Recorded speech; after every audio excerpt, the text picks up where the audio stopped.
Salam əziz izləyicilərimiz, biz bugün sizinlə bol vitaminli göyərtilərdən hazır lavaşda kətə hazırlayırıq. Əvvəlcə göyərtilərimizi yuyuruq, sonra isə doğrayırıq. Doğradığımız göyərtiləri qaba əlavə edirik. Qaba əlavə etdiyimiz göyərtilərin üzərinə pendir əlavə edirik. İstəyən şorda əlavə edə bilər. Doğradığımız pendirləri göyün üzərinə əlavə edirik. Sonra isə üzərinə biraz tuz vururuq, zövqə görə. Daha sonra qarışdırırıq.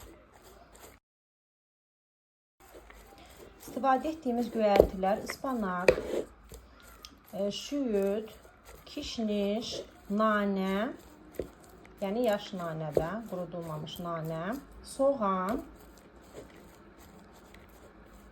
və bu qədər.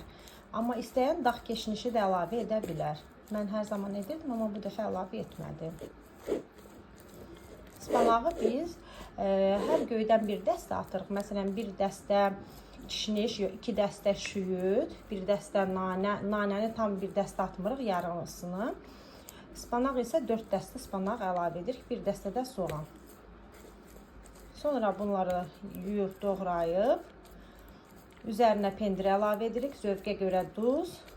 Daha sonra bunları hazır yuxanın içinə büküb,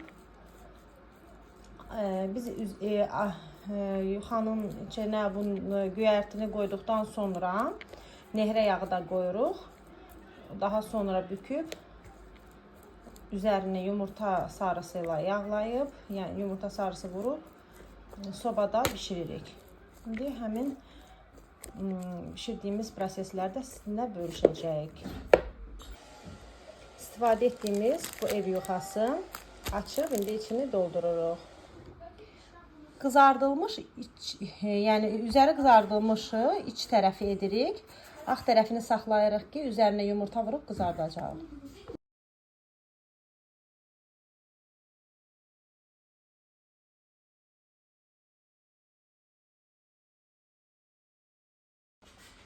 İndi üzərinə yumurta sarısı vurub sobaya qoyuruq. Əziz izləyicilərimiz, artıq kətələrimiz hazırdır. Soyusun, sonra içini bölüb sizə göstərərəm. Artıq ikinci listimiz də hazırdır. Bunu da sobaya göndəririk.